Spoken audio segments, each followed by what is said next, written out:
마태복음 10장. 예수님께서 12명의 제자를 부르셨습니다. 그리고 제자들에게 더러운 영을 쫓고 모든 병과 허약함을 치료하는 권능을 주셨습니다. 12제자의 이름은 이렇습니다. 베드로라고도 불리는 시몬과 그의 동생 안드레, 세베대의 아들 야고보와 그의 동생 요한, 빌립과 바돌로메, 도마와 세리 출신인 마태, 알페오의 아들 야고보, 다데오, 열심당원 시몬과 가룟 출신 유다입니다. 유다는 예수님을 배반한 사람입니다. 예수님께서 12제자를 보내시며 이렇게 지시하셨습니다. 이방 사람의 길로 가지 말고 사마리아 성에도 들어가지 마라. 너희는 이스라엘 집에 잃은 양에게로 가거라. 가면서 이렇게 전하여라. 하늘나라가 가까이 왔다. 환자들을 고쳐주고 죽은 사람을 일으켜 세워라. 문둥병 환자를 깨끗하게 하고 귀신을 내쫓아라. 너희가 거저받았으니 거저 주어라. 금이나 은이나 동전을 내 허리에 돈주머니에 넣어두지 마라. 여행용 가방도 가지지 말고 옷 2벌이나 신발이나 지팡이도 가지지 마라. 일꾼은 자기 생활비를 받는 것이 당연하다. 어느 도시나 마을에 들어가든지 거기서 마땅한 사람을 찾아 떠날 때까지 그곳에 머물러라.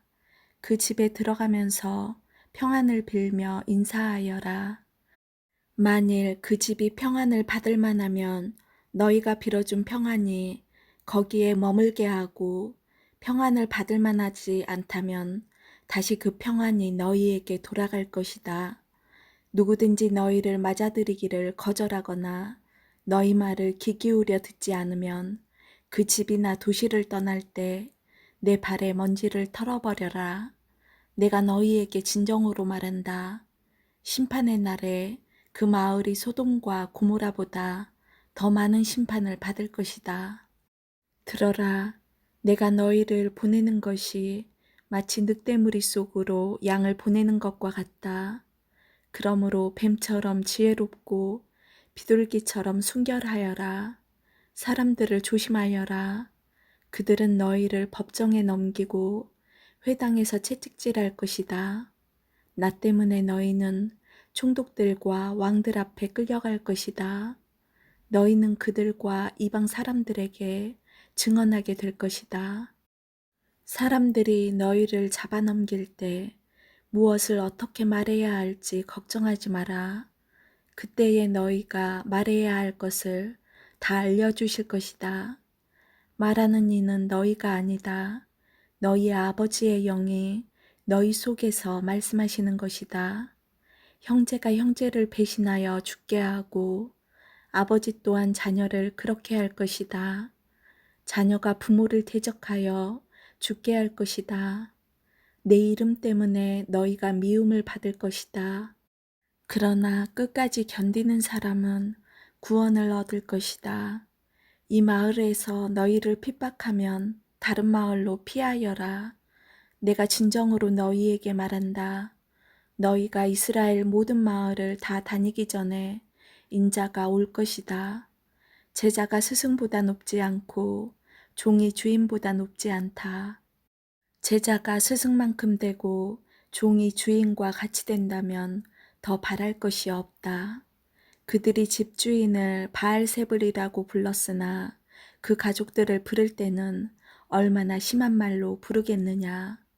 그러므로 사람들을 두려워하지 마라. 덮였던 것은 모두 벗겨질 것이고 감추어졌던 것은 다 알려질 것이다. 내가 어두운 데서 말한 것을 너희는 빛 가운데서 말하여라. 너희가 귓속말로 들은 것을 지붕 위에서 외쳐라. 몸은 죽일 수 있으나 영혼은 죽일 수 없는 사람들을 두려워 마라. 영혼과 몸을 모두 지옥에 던져 멸망시킬 수 있는 분을 두려워하여라. 참새 2마리가 동전 1개에 팔리지 않느냐. 그러나 너희 아버지가 아니고서는 1마리도 땅에 떨어질 수 없다. 심지어 너희 머리카락의 숫까지도 하나님은 아신다. 그러므로 두려워 마라. 너희는 참새 여러 마리보다 훨씬 더 귀하다. 누구든지 사람들 앞에서 나를 인정하는 사람은 나도 하늘에 계신 나의 아버지 앞에서 그를 인정할 것이다. 그러나 누구든지 사람들 앞에서 나를 모른다고 하면 나도 하늘에 계신 나의 아버지 앞에서 그를 모른다고 할 것이다. 내가 세상에 평화를 주러 온 줄로 생각하지 마라. 평화가 아니라 칼을 주러 왔다.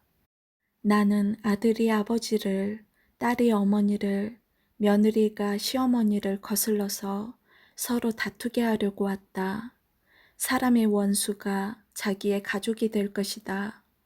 누구든지 나를 사랑하는 것보다 자기 부모를 더 사랑하면 나의 제자가 될 자격이 없다.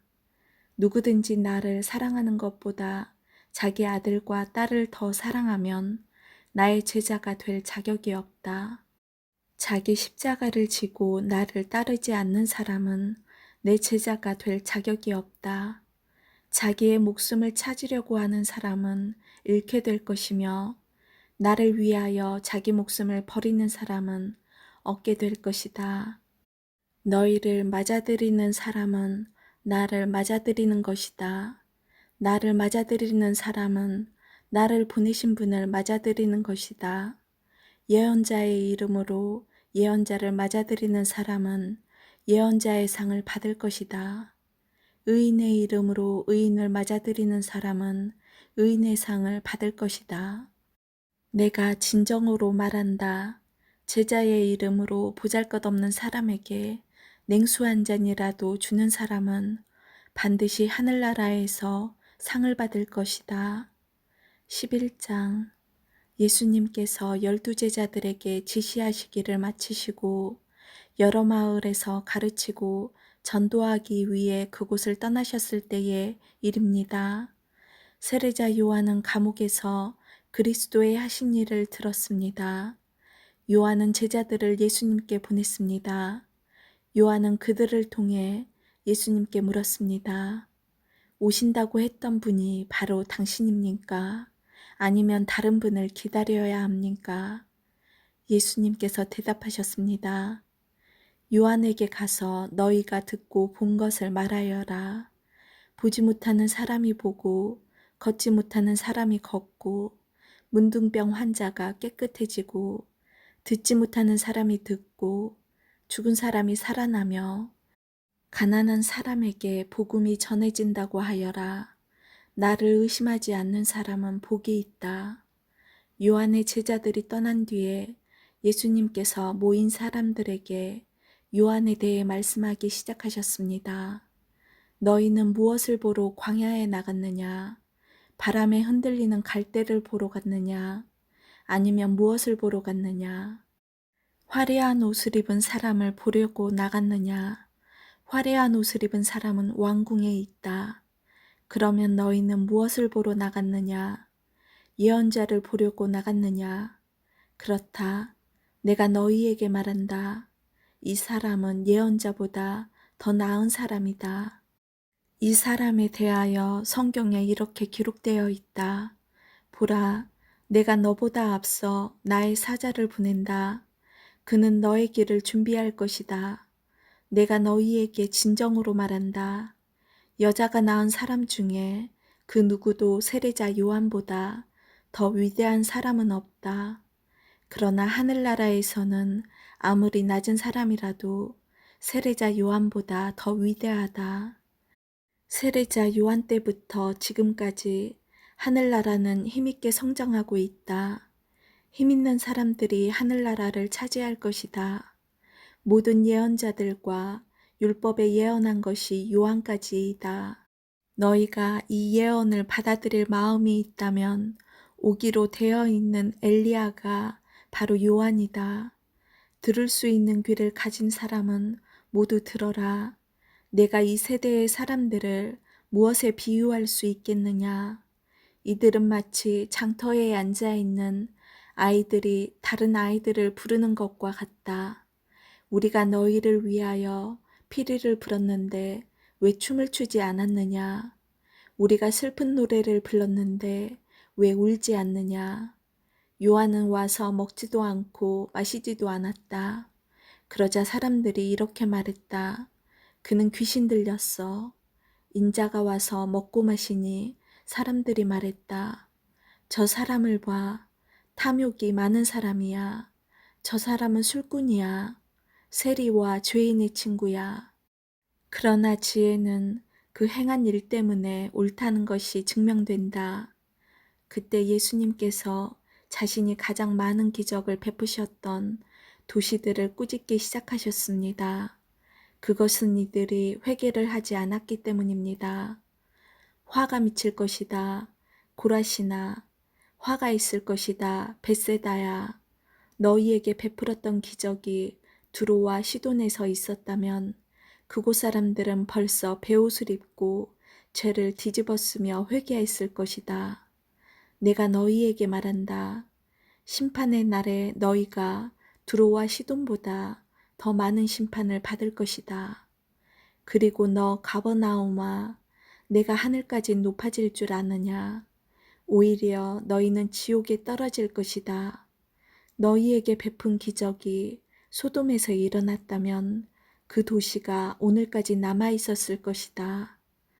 내가 너희에게 말한다.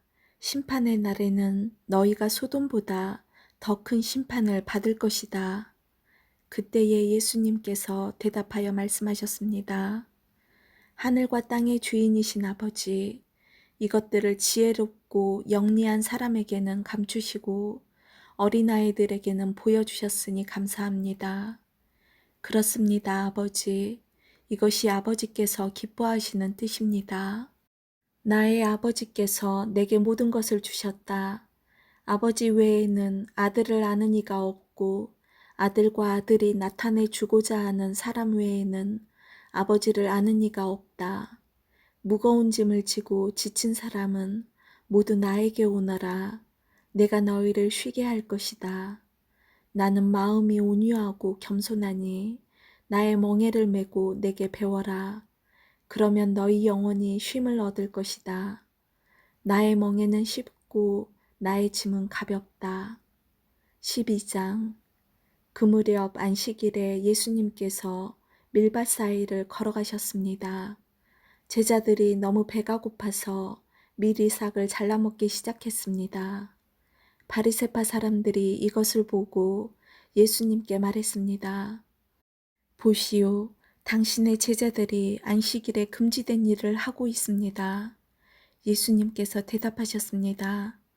너희는 다윗과 그 군사들이 굶주렸을 때에 했던 일을 읽어보지 못하였느냐? 다윗은 하나님의 전에 들어가 자신도 먹을 수 없고 그 부하들도 먹을 수 없으며 오직 제사장만이 먹을 수 있는 진설병을 먹었다. 너희가 또한 안식일에 성전 안에서만큼은 제사장들이 안식일을 어겨도 죄가 되지 않는다는 것을 율법에서 읽어보지 못하였느냐? 내가 너희에게 말한다. 성전보다 더 큰 이가 여기 있다. 나는 희생제물보다 자비를 원한다라고 하신 말씀이 무슨 뜻인지 너희가 알았더라면 죄 없는 사람들을 죄인으로 단정하지 않았을 것이다. 인자는 안식일의 주인이다. 예수님께서 그곳을 떠나 유대인의 회당으로 들어가셨습니다. 회당 안에 손이 오그라진 사람이 있었습니다. 사람들이 예수님을 고발하려고 안식일에 병을 고치는 것이 옳습니까 하고 예수님께 여쭈었습니다. 예수님께서 그들에게 대답하셨습니다. 만일 너희 중에서 어떤 사람이 양 한 마리를 가지고 있는데 그 양이 안식일에 구덩이에 빠지면 그것을 끌어내지 않겠느냐? 하물며 사람은 양보다 얼마나 더 귀중하냐? 그러므로 안식일에 선한 일을 하는 것이 옳다. 그리고 나서 예수님께서 손이 오그라진 사람에게 말씀하셨습니다. 손을 펴 보아라. 그 사람이 손을 펴자 그 손이 다른 손처럼 회복되었습니다. 바리새파 사람들은 가서 예수님을 어떻게 없앨지 모의를 하였습니다. 예수님께서 이것을 아시고 그곳을 떠나셨습니다. 많은 사람들이 예수님을 따라왔고 예수님께서는 병든 사람들을 모두 고쳐주셨습니다. 그러나 예수님께서는 자신에 대해 이야기하지 말라고 이르셨습니다. 이것은 예언자 이사야의 말을 이루려는 것입니다. 내가 선택한 종을 보아라. 내가 그를 사랑하고 기뻐한다. 내 영을 그에게 줄 터인데 그가 이방 사람들에게 정의를 선포할 것이다. 그는 다투지도 않고 울부짖지도 않을 것이다. 거리에서 아무도 그의 소리를 들을 수 없을 것이다. 그는 상한 갈대도 꺾지 않을 것이고 꺼져가는 불꽃도 끄지 않을 것이다. 그래서 그는 결국 정의가 이기게 할 것이다. 모든 이방 사람들이 그 이름에 소망을 걸 것이다. 그때 사람들이 귀신이 들려서 보지 못하고 말하지 못하는 사람을 예수님께 데리고 왔습니다. 예수님께서 이 사람을 고쳐주시자 그 사람이 말도 하고 볼 수 있게 되었습니다. 사람들이 놀라 말했습니다. 이 사람이 혹시 다윗의 후손 메시아가 아닐까? 바리새파 사람들이 이 말을 듣고 말했습니다. 이 사람이 귀신의 우두머리인 바알세불의 힘을 빌려 귀신을 내쫓는다. 예수님께서 바리새파 사람들의 생각을 아시고 그들에게 말씀하셨습니다. 어느 나라든지 자기들끼리 나뉘어 싸우면 망할 것이다. 어느 도시나 가정도 나뉘면 제대로 서지 못할 것이다. 마찬가지로 사탄이 사탄을 내쫓는다면 사탄이 자신을 대적한다는 말인데 그렇다면 어떻게 사탄의 나라가 설 수 있겠느냐? 내가 바알세불의 힘을 빌어 귀신을 내쫓는다고 하는데 그렇다면 너희 아들들은 누구의 힘을 빌어 귀신을 내쫓느냐? 그러므로 그들이 너희의 재판관이 될 것이다. 내가 만일 하나님의 영으로 귀신을 내쫓는다면 하나님의 나라가 이미 너희에게 온 것이다. 또한 누구든지 힘센 사람을 먼저 묶어놓지 않으면 어떻게 힘센 사람의 집에 들어가 물건을 빼앗을 수 있겠느냐. 묶어놓은 뒤에야 그 집을 약탈할 것이다. 누구든지 나와 함께 하지 않으면 나를 반대하는 것이다. 나와 함께 모으지 않는 사람은 흩트리는 것이다. 그러므로 내가 너희에게 말한다. 어떠한 죄나 신성모독의 말은 다 용서를 받겠지만 성령을 모독하는 죄는 용서받을 수 없다. 인자를 거역하는 말을 하는 사람은 용서받을 수 있다. 그러나 성령을 거역하는 말을 하면 이 세상에서도 오는 세상에서도 용서받지 못할 것이다. 나무도 좋고 열매도 좋다고 하든지 나무도 나쁘고 열매도 나쁘다고 해야 한다. 나무는 그 열매를 보고 알 수 있다. 독사의 자식들아, 너희가 악하면서 어떻게 선한 것을 말할 수 있겠느냐? 입은 그 마음속에 가득 찬 것을 말하는 것이다. 선한 사람은 선한 것을 쌓았다가 선한 것을 내고 악한 사람은 악한 것을 쌓았다가 악한 것을 낸다. 내가 너희에게 말한다. 사람이 무심코 내뱉은 사소한 말이라도 심판의 날에는 책임을 져야 한다. 내 말에 근거하여 내가 의롭다고 판정을 받을 수도 있고 죄가 있다고 판정을 받을 수도 있다. 그때 몇몇 율법 학자들과 바리새파 사람들이 예수님께 말했습니다. 선생님, 우리에게 증거를 보여주십시오. 예수님께서 대답하셨습니다. 악하고 죄 많은 이 세대가 증거를 보여달라고 한다. 그러나 예언자 요나의 증거 외에는 보여줄 것이 없다. 요나가 3일 낮 3일 밤 동안 꼬박 커다란 물고기 뱃속에 있었듯이 인자도 3일 낮 3일 밤 동안 땅속에 있을 것이다. 심판의 날에 니느웨 사람들이 이 세대와 함께 일어서서 이 세대를 심판할 것이다. 왜냐하면 그들은 요나의 전도를 듣고 회개했기 때문이다. 보아라, 요나보다 더 큰 이가 여기 있다. 심판의 날에 남쪽 나라의 여왕이 이 세대와 함께 일어서서 이 세대를 심판할 것이다. 왜냐하면 그 여왕은 솔로몬에게 지혜를 들으려고 땅끝에서부터 왔기 때문이다. 보아라, 솔로몬보다 더 큰 이가 여기 있다. 더러운 영이 어떤 사람에게서 나와 쉴 곳을 찾아 물이 없는 곳에서 헤맸으나 찾지 못하고 이렇게 말했다. 내가 나왔던 집으로 다시 돌아가야겠다. 돌아와서 보니 그 집이 여전히 비어 있을 뿐만 아니라 깨끗이 청소되고 정리되어 있는 것을 알았다. 그때 그 더러운 영이 나가서 자기보다 훨씬 더 악한 7영을 데리고 왔다. 그 영들 모두 그 사람에게 들어가 살게 되어 그 사람의 나중 상태가 처음보다 훨씬 더 나쁘게 되었다. 이 악한 세대도 이렇게 될 것이다. 예수님께서 사람들에게 말씀하시고 계실 때에 예수님의 어머니와 형제들이 예수님에게 할 말이 있다면서 밖에 서 있었습니다. 어떤 사람이 예수님께 말씀드렸습니다. 보십시오. 선생님의 어머니와 형제들이 선생님께 말을 하려고 밖에 서 있습니다. 예수님께서 그 말을 전해준 사람에게 대답하셨습니다. 누가 나의 어머니이고 누가 나의 형제들이냐? 그리고 나서 제자들을 가리키면서 말씀하셨습니다. 보아라, 내 어머니와 내 형제들이다. 누구든지 하늘에 계신 나의 아버지의 뜻을 행하는 사람이 내 형제요, 자매요, 어머니이다. 아멘.